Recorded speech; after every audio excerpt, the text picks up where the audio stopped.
monthly visits with you guys. Jack Manning and Tony Amadeo, Beaver County Commissioners, are my guests for this first hour. Good morning. And Tony, you want to wish Jack a happy birthday with me? Yes. Once again, happy birthday, Jack. Tony already has. He finally caught up with me.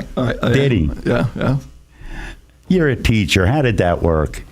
That he caught up with you? He's about 6 months or so ahead of me. Emotionally? Oh, absolutely. But first, happy birthday. Thank you. Many, many more.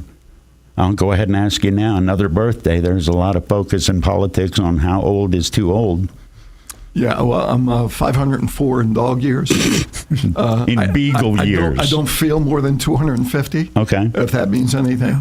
But I don't know. I do think there's a kind of I personally have a bit of an age limit and an issue with that. And it's mainly just because I want to see the younger generations come and take the mantle and hand it off to somebody and see things move forward and bring new ideas, new vision, new passion, new energy into things. I've always been that way, even with a lot of the boards that I've served on. Tony, you dealt with youth for many years as a teacher. Are you comfortable with the next generation coming up? Oh, absolutely. Are you? Yes. Why so? Because, that goes against traditional thinking. Those kids don't know what they're doing, what they're talking about. It's time for the next generation to move up or slowly get into place. But I'm not saying that I'm not. I just got a new heart valve. It's going to be a year, June 30th. Okay. So I'm good for another 20,000 miles. How often you got to go in? 20,000? Another 20,000 miles. What do they rotate when you go in? That's the first thing they want to do. They want to rotate something. Rotate? No, I tell you what, though. I wish they would give me a little bit more of that juice to put me to sleep, because a couple of times I realized what was going on. I wasn't a happy camper, but I had a great surgeon, though. There's the headline. Former teacher begs for narcotics. Yeah.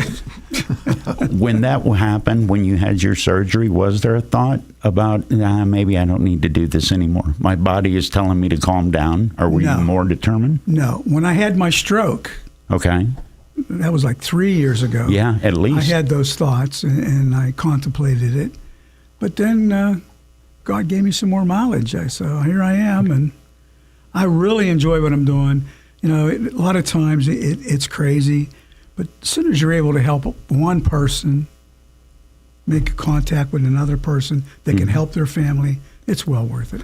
The show is called Ask the Commissioners. So if you would like to ask, I got plenty of questions every time. I want to know about your questions. 724-843-1888, 774-1888 if you'd like to pose a question to Jack Manning or Tony Amadeo, Beaver County Commissioners. Jack, we were talking before, your birthday is memorable even to boneheads like me because of something else that happened on this day, and we started talking about D-Day. Yeah. Does it strike you that, again, talking about the younger generation, are we still holding on to those memories as much as we used to? Because you're talking about young men and women that, if they're alive, I think 40,000 people that were are still alive. Are we getting away from that? Yeah, we are. I think I do worry about that globally and nationally. England has big events today. Yeah, I was always very proud in elementary school, that when somebody's birthday, and usually my birthday was towards the end of the school year and stuff, but to be on the anniversary of D-Day was a big deal to me. It's always been a big deal to me. Also because my dad wears 1942 class ring. Hold it up for the live Facebook feed. There you go. My dad is an 18-year-old only child. His mother died when he was 11 from rheumatic fever during the Depression. As an 18-year-old, goes right into the Navy, serves on a hospital ship in the South Pacific. My father-in-law, who graduated from the same class, although they didn't know each other at that time, went into the Marines and fought in Italy. We just lost Grandpa Harsh, Willard Harsh, 100 years old, just passed away earlier this year. He was a tail gunner on a B-24 Liberator, doing bombing runs over Burma. And Grandpa Harsh, my dad, my father-in-law, I think about them, think about what they went through, think about the D-Day. I mean, I had tears in my eyes. I was listening to the radio, the live broadcast from over in France with the ceremonies and stuff.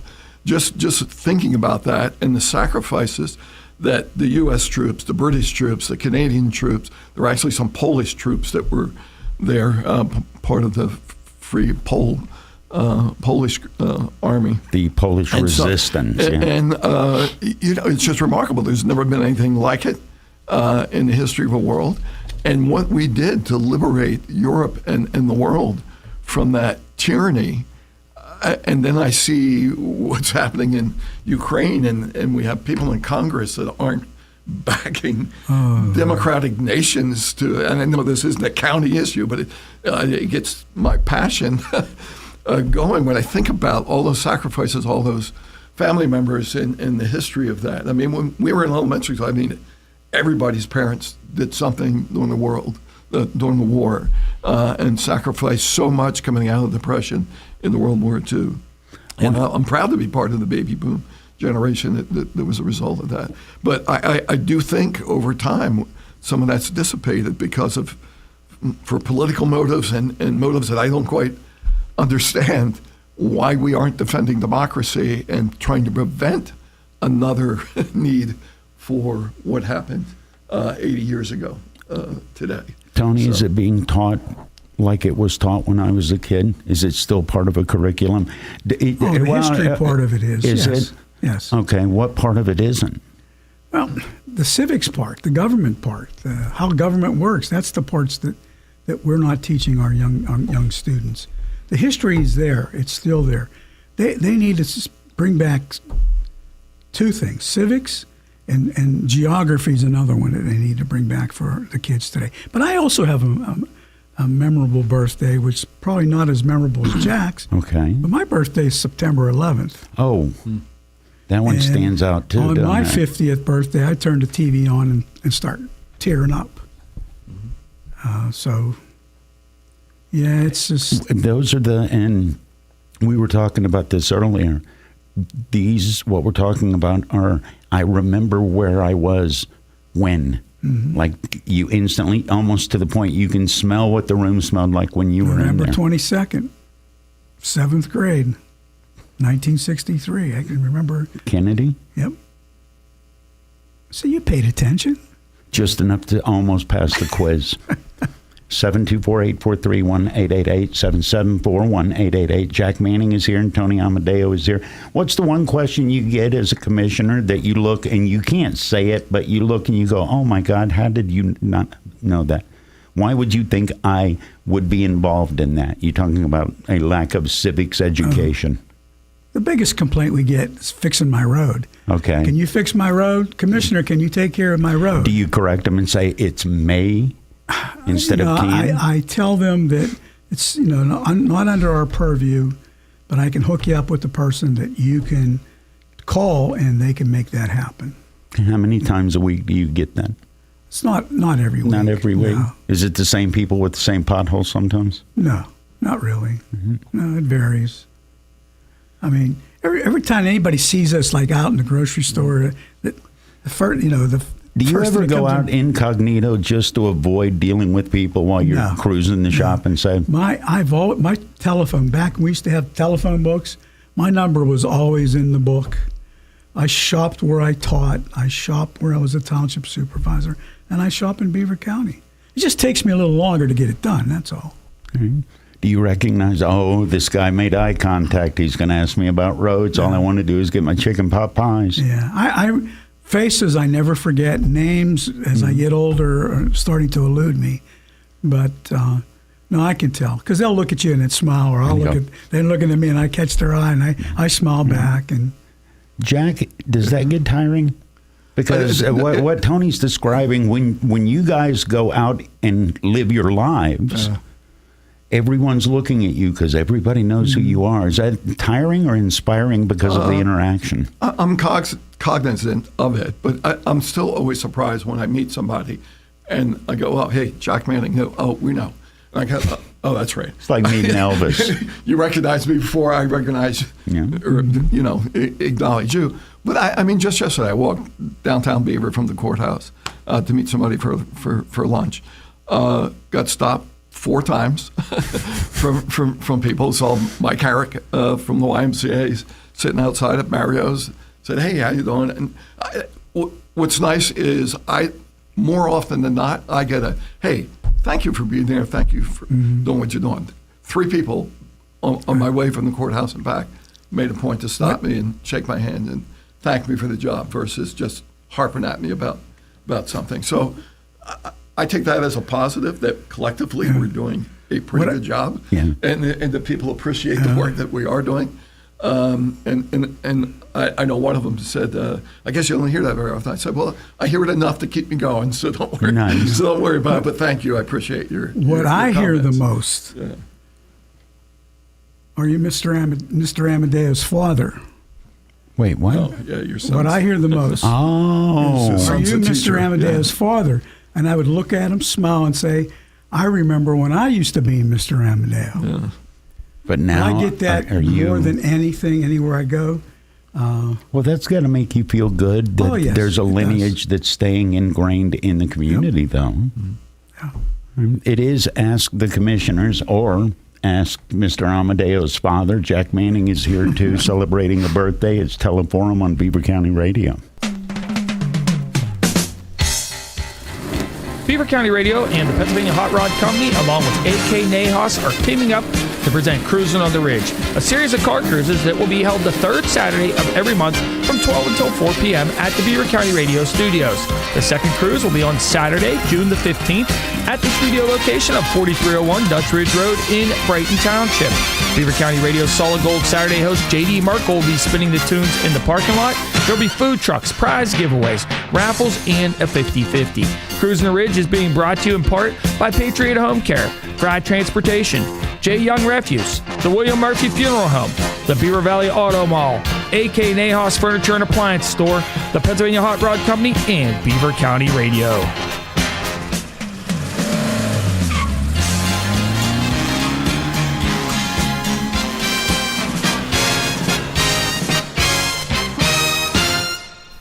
Cruising season is here. For some of you, that means shining up the car and heading down the highway. For others, it might mean grabbing the wheel on the other side of your vessel and cruising the local waterways in your boat. Yet there are some of you that cruise season means letting somebody else do the driving while you enjoy all-you-can-eat buffets on a luxury liner at sea. This is Andy Dengel from Freedom United Federal Credit Union. Well, whatever floats your boat.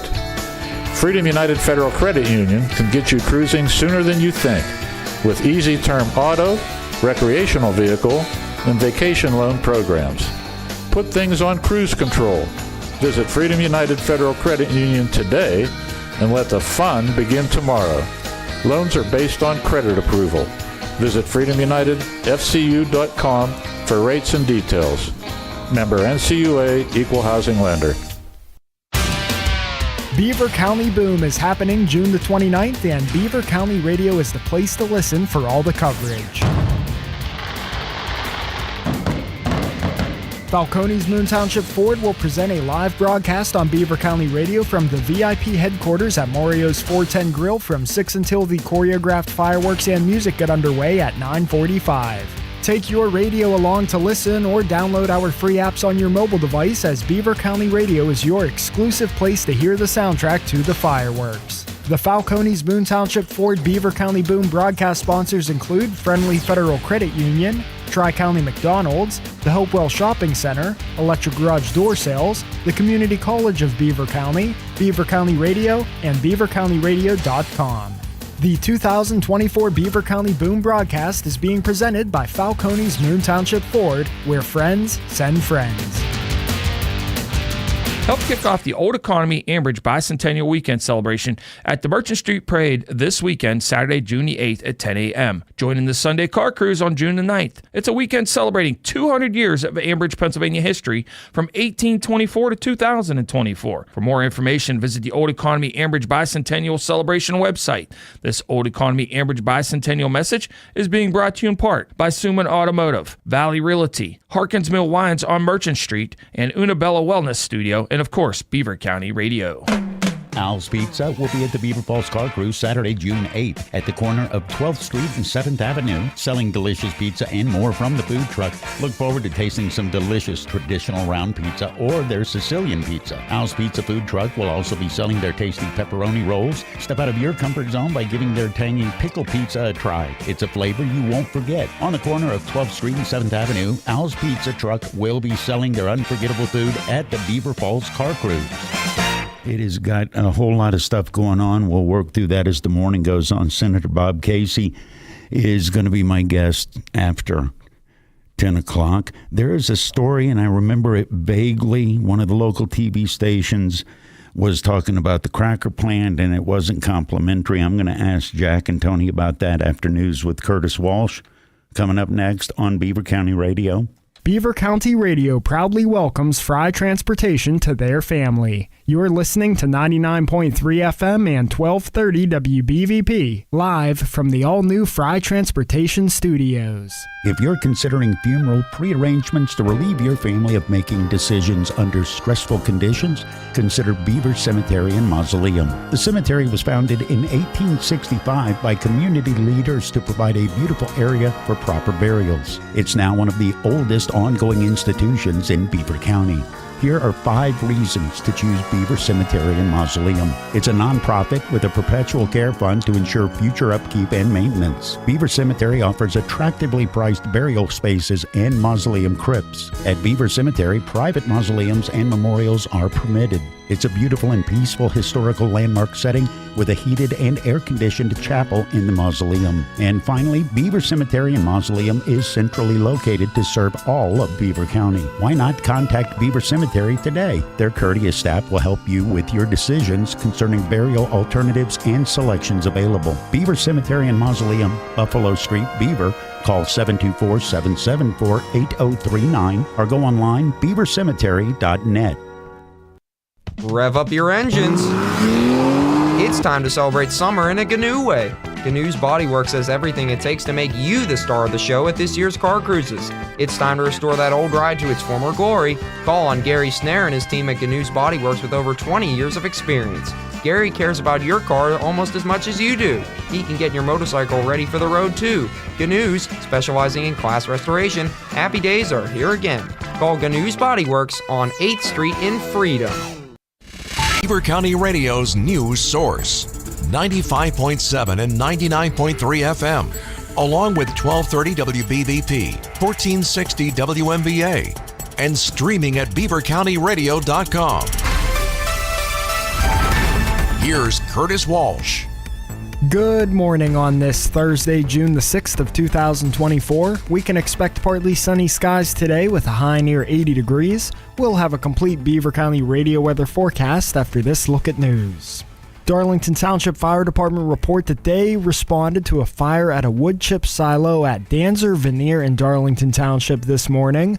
Numerous other departments also responded to the scene, including Big Beaver Borough, East Palestine, Enon Valley, South Beaver Township, Chippewa Township, along with Medic Rescue. We have no additional details at this time. An armed robbery allegedly occurred at the American Legion in New Brighton Tuesday night. We currently do not have any further details and are awaiting a statement from the New Brighton Police Department. Most people who received money from Norfolk Southern in the wake of last year's fiery train derailment won't have to pay taxes on millions of dollars in aid payments after all. The Internal Revenue Service said Wednesday that it had decided that most of the more than $21 million people who live near East Palestine received to help them pay for temporary housing or replace their belongings isn't taxable. The fact that residents were told they had to pay taxes on the money from the railroad was a sore spot for the people who are still struggling to recover from the derailment. PennDOT District 11 has announced culvert replacing work requiring a long-term closure of a portion of Route 65 Mercer Road in North Swickley. That's set to begin on Monday, weather permitting. Culvert replacement work will begin at 8 a.m. Monday on Route 65 between Balone Valley Road and Oakland Drive. To allow the work to occur, a full closure of a portion of Route 65 will close the traffic around the clock through 8 a.m. Wednesday, August 7th.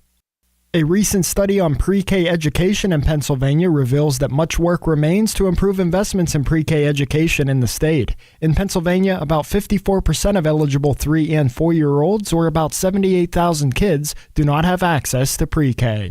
Here's more from Danielle Smith. The Pre-K for PA campaign is asking lawmakers to boost funding in the fiscal budget as the June 30th deadline approaches. Partnering with the campaign, Carrie King with Pennsylvania Partnerships for Children says they support Governor Josh Shapiro's proposed $33 million increase for pre-K, which would strengthen the sector and expand access to high-quality programs. The funds would aim to increase rates for providers. Pre-K is an area where, like many other sectors, there's a workforce shortage. And so the funds in the state budget will really go to those programs in an effort to make sure that they're sustainable and they have their doors open to serve kids with high quality pre-K. The Pre-K for PA campaign also asked the General Assembly to approve a proposed investment of $2.7 million for the Head Start Supplemental Assistance Program to increase the pre-child rate and examine it to equal the pre-K count rate increase.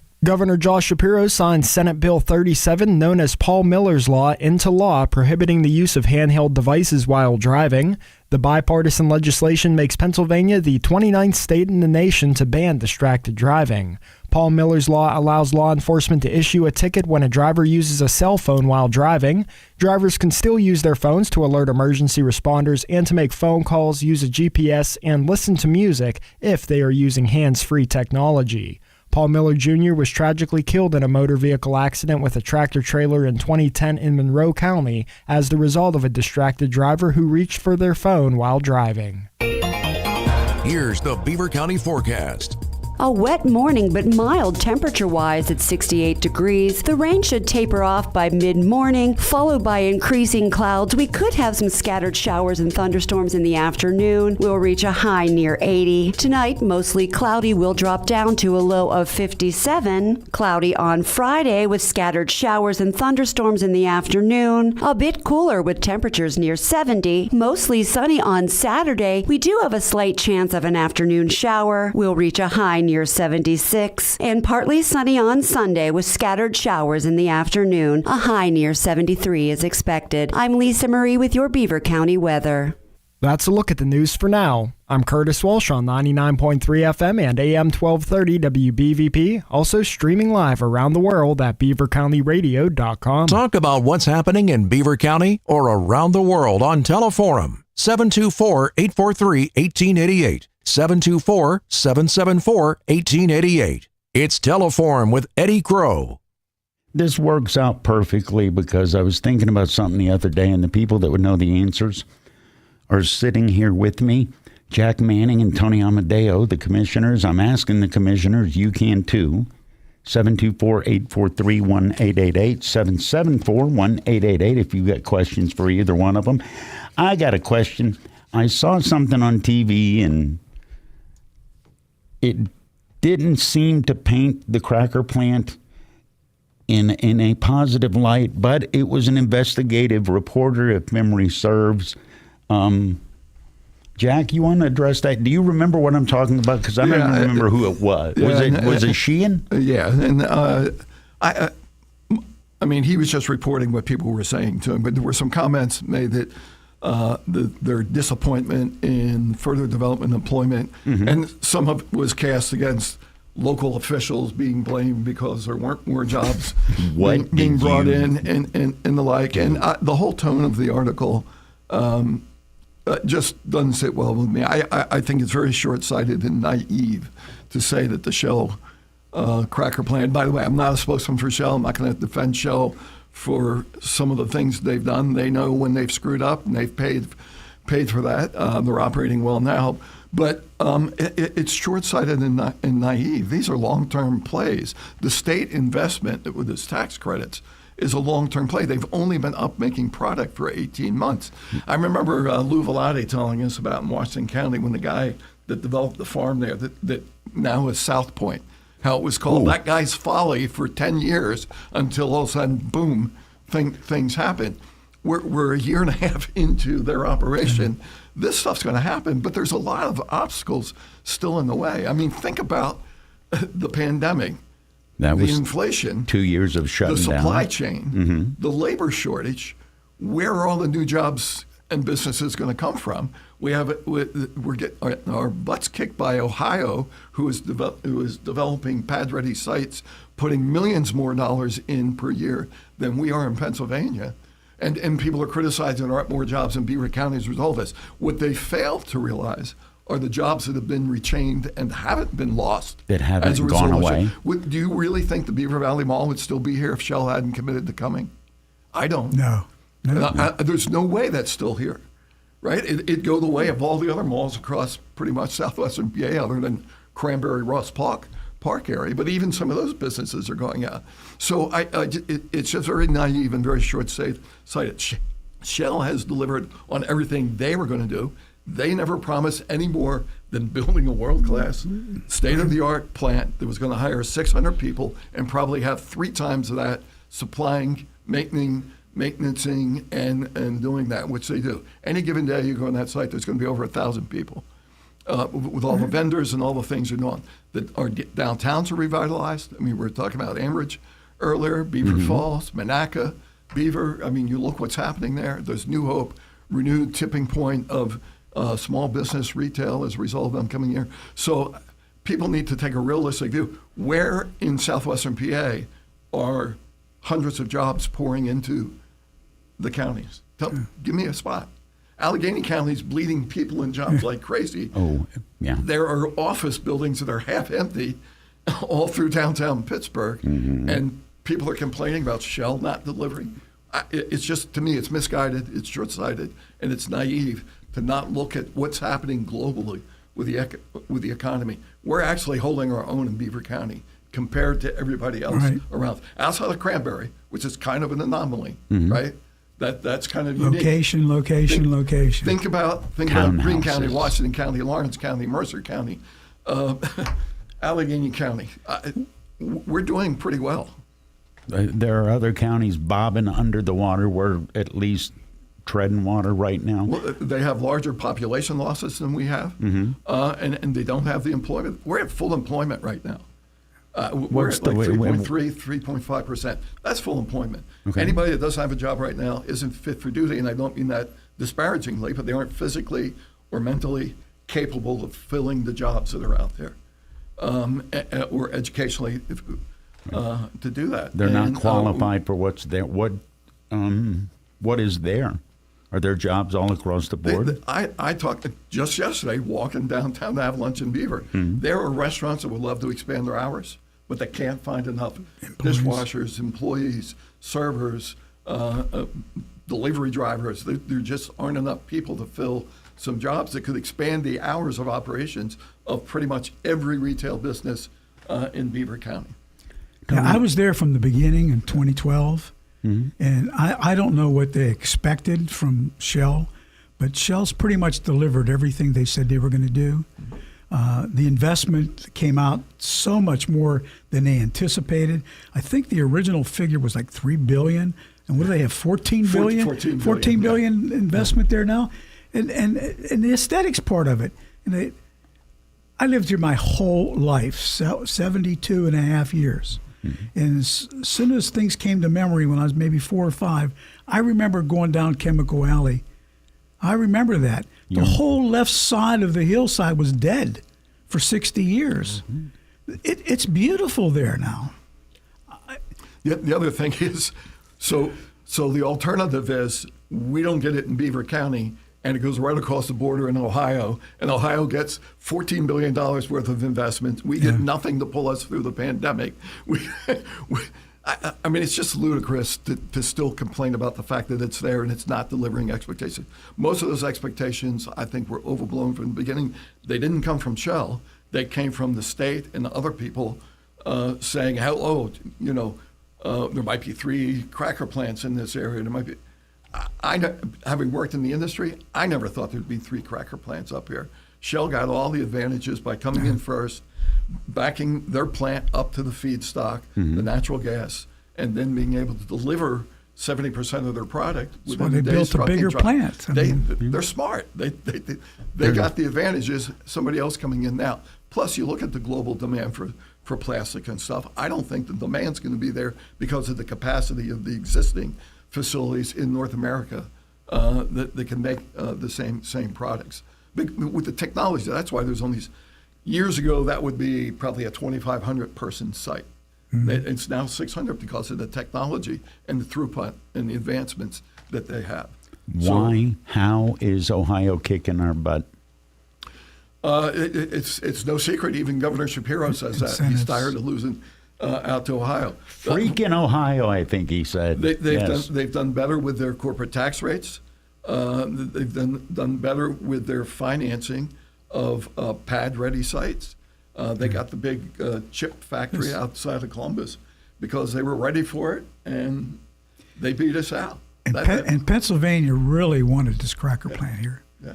When you can get legislators from Philadelphia to come together and vote for a plant clear on the other side of Pennsylvania, that's telling you something. I mean, it was a tremendous bipartisan effort, started under Governor Corbett, a Republican, and followed through with Governor Wolf, a Democrat, and it had bipartisan Senate and House support.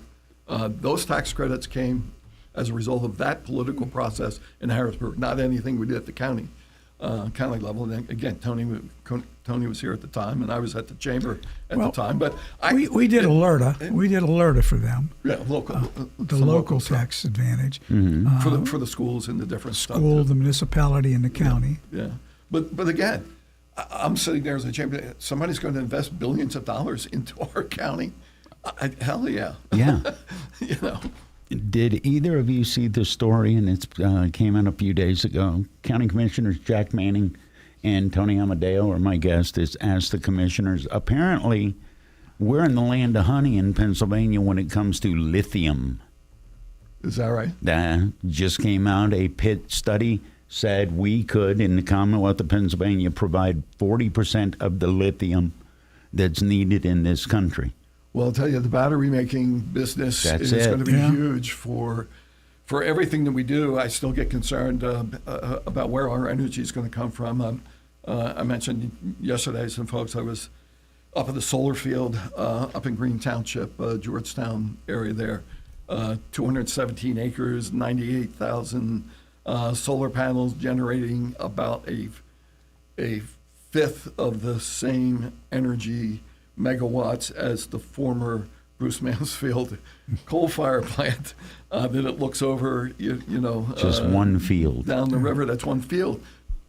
Over 200 acres, a little less than 100. That's in order to generate as much. The nuke plant is like 4 gigawatts. I mean, Bruce Mansfield was like 2.5 or 2.4. This is about 0.6 gigawatts or 66 megawatts. So our energy demand just keeps going up. You're going to sell all these electric cars, all the devices that we plug in every day at our home and our offices. There's a hockey stick curve of energy demand. I don't know where it's going. I'm not opposed to solar. I put it on every building, every home, anything you want. I don't want to see farmland be converted into solar fields to help that happen. But there are reclaimed and unclaimed mine lands. Part of that press conference, the Lieutenant Governor was there, Ella Vogel was there, Acting Secretary of the DEP, Shirley, was there. And there's apparently about 169,000 acres of mine land that can't be used for anything else that could be converted into solar fields.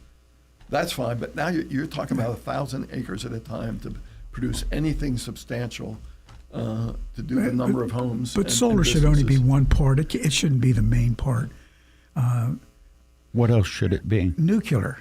What? Absolutely. Nuclear. I mean, it has the smallest footprint. They've got these new design mini plants that they can build now. And I can't understand why the government's not releasing and letting them start building them again. Yeah. What's well, some of it was the economy itself. Well, Westinghouse now has these mini reactor things. Actually, there's some business complexes that are starting to go that route and be self-contained with these mini reactors. You mentioned farmland right now. There is a kerfuffle going on New Sewickley. They had a vote earlier, and at least at this point, it looks like the development's going to go forward, much to the unhappiness of some. Do the Beaver County Commissioners have any pull, any say, any voice in all that's going on up there? No. We talked about this before. There's no county zoning.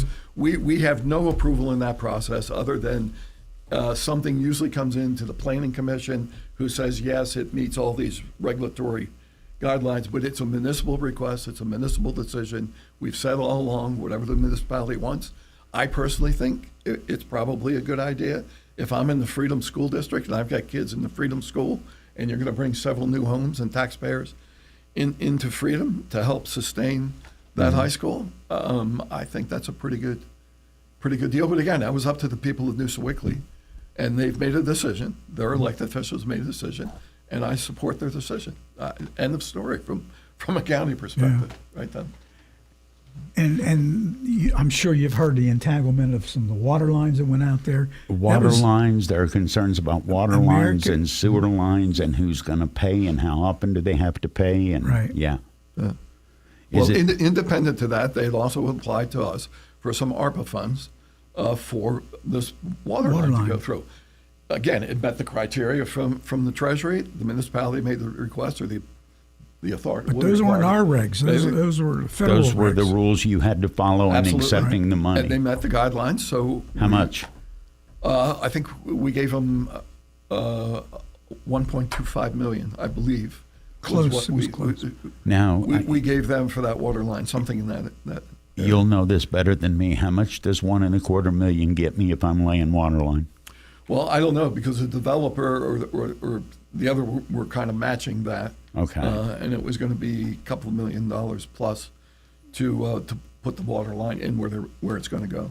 Back in the day, it was like $90 a foot, but I don't know what it is now. Yeah. Is the Commonwealth of Pennsylvania overregulated?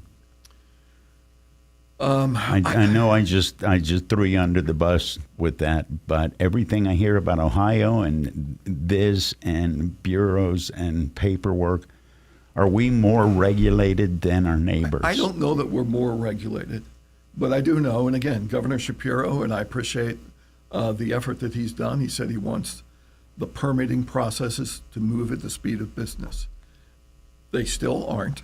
Mm-hmm. They're getting better. But I think it's really the pace of the regulatory process that frustrates most people.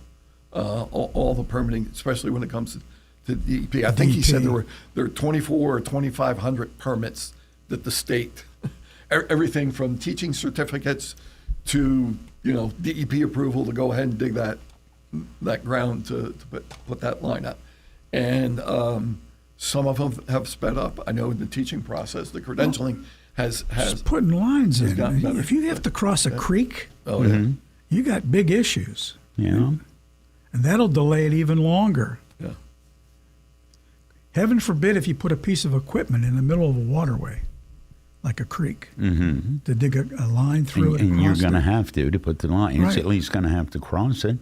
Yeah. Well, how does that get simplified if permits are backing up? Is it not a simple solution? Hire more people to process done by a regulatory agency. It is, but here's the other issue that's facing Beaver County and most part of southwestern PA. Okay. Right? We've talked about this aging demographic, our dependency ratio, and we have a lot of people leaving different jobs.